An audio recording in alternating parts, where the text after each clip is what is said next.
الحمد لله القائل أعوذ بالله من الشيطان الرجيم فبما رحمة من الله لنت لهم ولو كنت فظا غليظ القلب لانفضوا من حولك فاعف عنهم واستغفر لهم وشاورهم في الأمر فإذا عزمت فتوكل على الله إن الله يحب المتوكلين أشهد أن لا إله إلا الله وحده لا شريك له وأشهد أن سيدنا محمدًا عبده ورسوله اللهم صل وسلم على سيدنا محمد وعلى آله وأصحابه أجمعين أما بعد فيا عباد الله اتقوا الله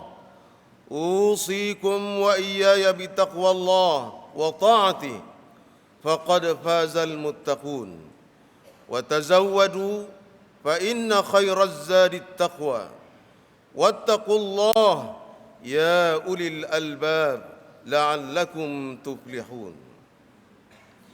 Sidang jemaah muslimin yang dirahmati Allah, setiap detik yang berlalu adalah bukti semakin bertambah usia kita dalam kehidupan di atas muka bumi ini. Beruntunglah bagi mereka yang menggunakan masa yang dimiliki dengan melakukan amal kebajikan, dan rugilah bagi mereka yang menghabiskan masa dengan berpoya-poya melakukan maksiat dan kemungkaran. Berusahalah untuk mempertingkatkan ketakwaan kepada Allah Subhanahu wa taala, kerana hanya dengan takwalah yang akan menyelamatkan diri kita daripada terjerumus ke lembah kehancuran dan kebinasaan. Bersempena dengan hari pertama di tahun baru 2016 Masihi, pada hari Jumaat yang mulia ini, khatib ingin mengajak sidang jemaah sekalian untuk sama-sama menghayati konsep kejituan azam. Para tetamu Allah yang dirahmati, setiap kali tibanya tahun baru, maka manusia di seluruh pelosok dunia akan rasa teroja dengan meraihkan dengan pelbagai cara. Ada yang berhimpun beramai-ramai menanti detik 12 tengah malam, dan ada juga yang menyambutnya dengan menyanyi dan berpesta dari malam hingga ke pagi.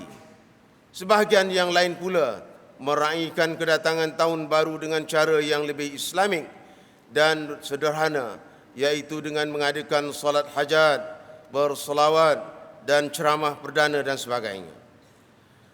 Mereka melakukan semua ini kerana menganggap bahawa kedatangan tahun baru adalah satu peristiwa yang penting dan bermakna dalam sejarah hidup mereka. Persoalannya, adakah acara sambutan itu sahaja yang mesti diutamakan? Hakikatnya, suatu perkara yang tidak diindahkan oleh ramai di antara kita ialah apakah sebenarnya yang kita mahukan untuk diri kita setiap kali tibanya tahun baru.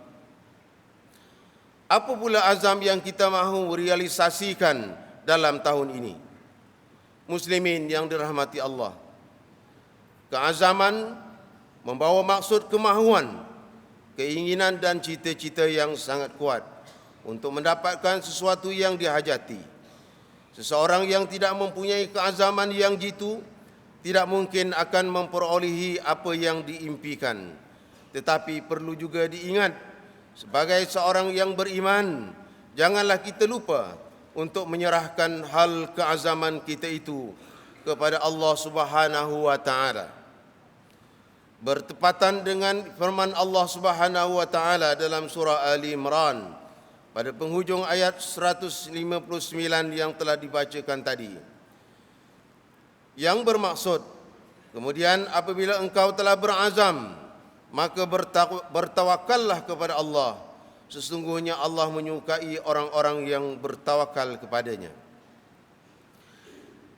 Sidang jemaah muslimin yang dirahmati Allah, ramai di antara kita yang berazam dengan pelbagai perkara maupun tujuan apabila tibanya tahun baru.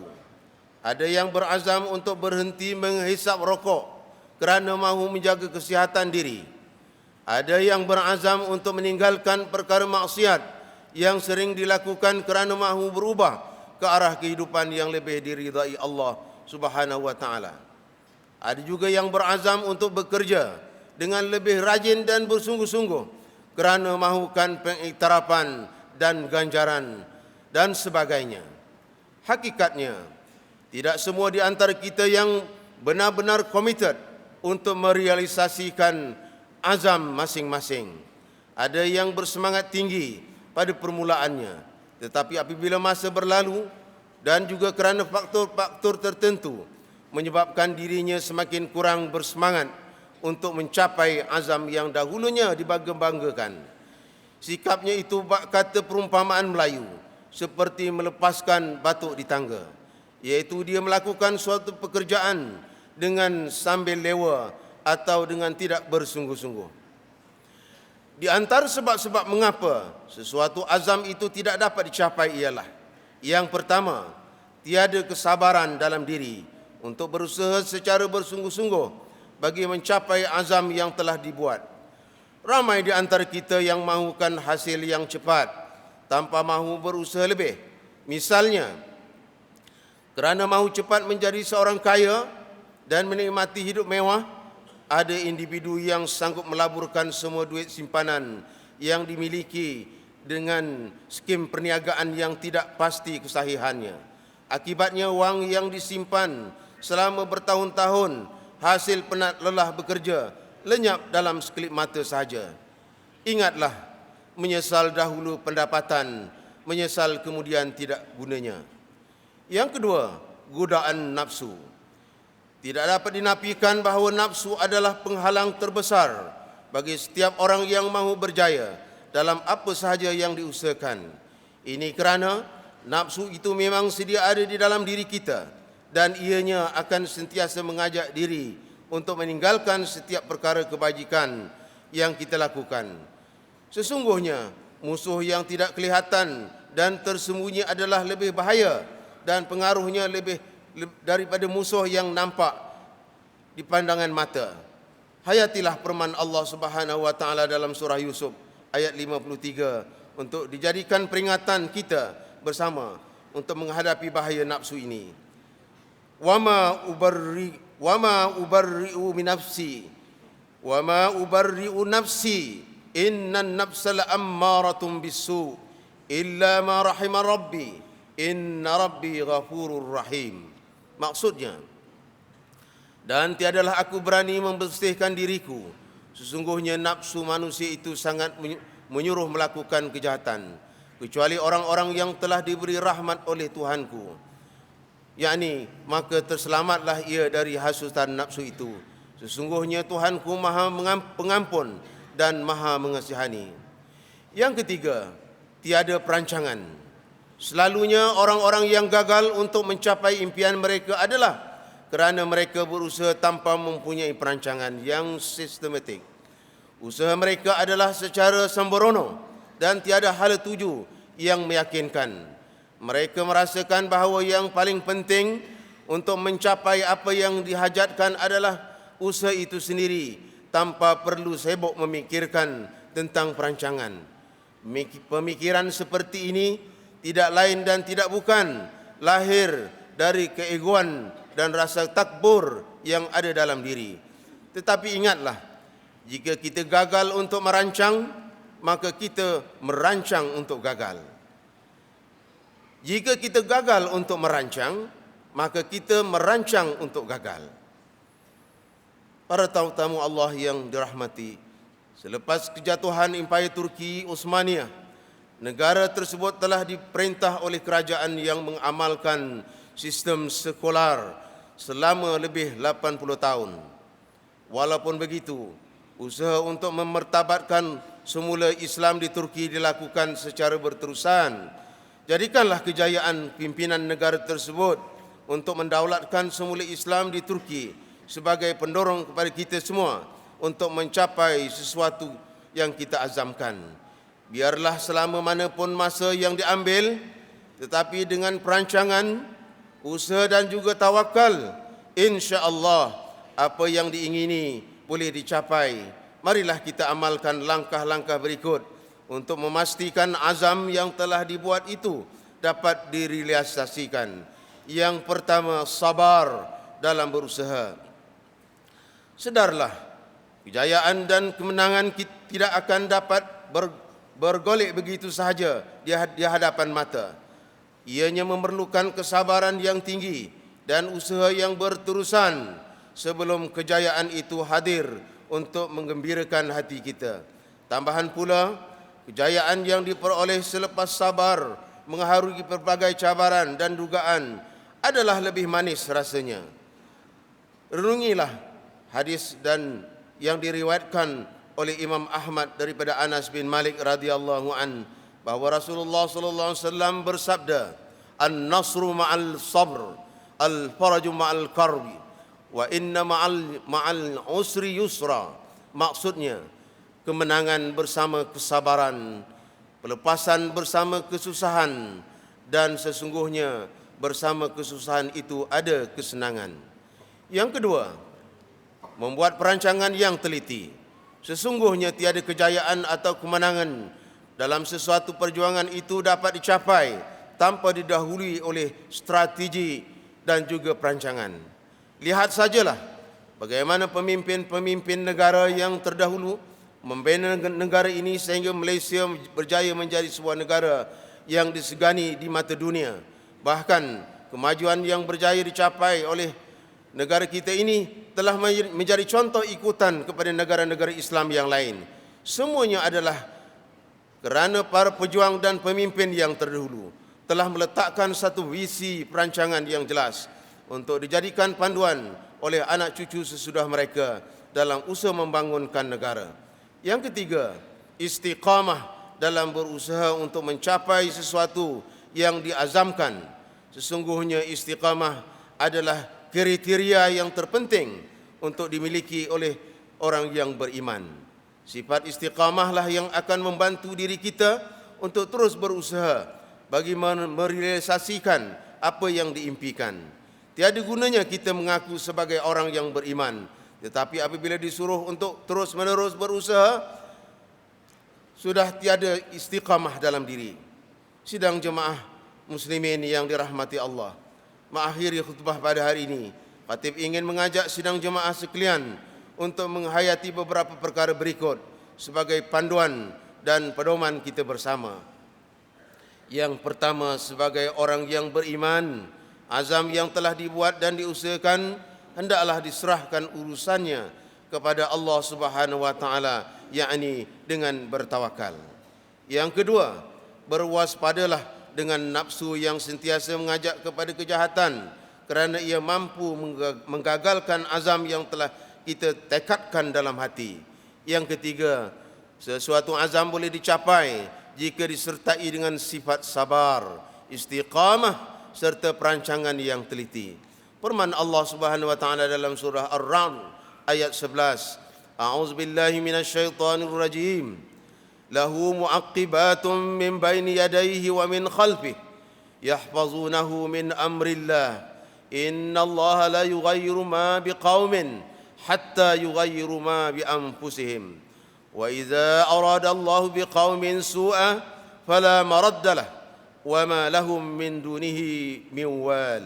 Maksudnya, bagi tiap-tiap seorang ada malaikat penjaganya silih berganti dari hadapannya dan dari belakangnya yang mengawas dan menjaganya dengan perintah Allah. Sesungguhnya Allah tidak mengubah apa yang ada pada sesuatu kaum sehingga mereka mengubah apa yang ada pada diri mereka sendiri. Dan apabila Allah menghendaki untuk menimpakan kepada sesuatu kaum bala bencana, maka tiada siapa pun yang dapat menolak dan menahan apa yang ditetapkannya, dan tidak ada siapa pun yang dapat menolong dan melindungi mereka melainkan daripada Allah Subhanahu wa taala. Barakallahu li wa lakum bil Qur'anil azim wa nafa'ani wa iyyakum bima fihi minal ayati waz zikril hakim wa taqabbala minna wa minkum tilawatah innahu huwas samiul alim. أقول قولي هذا وأستغفر الله العظيم لي ولكم ولسائر المسلمين والمسلمات والمؤمنين والمؤمنات الأحياء منهم والأموات فاستغفروه إنه هو الغفور الرحيم.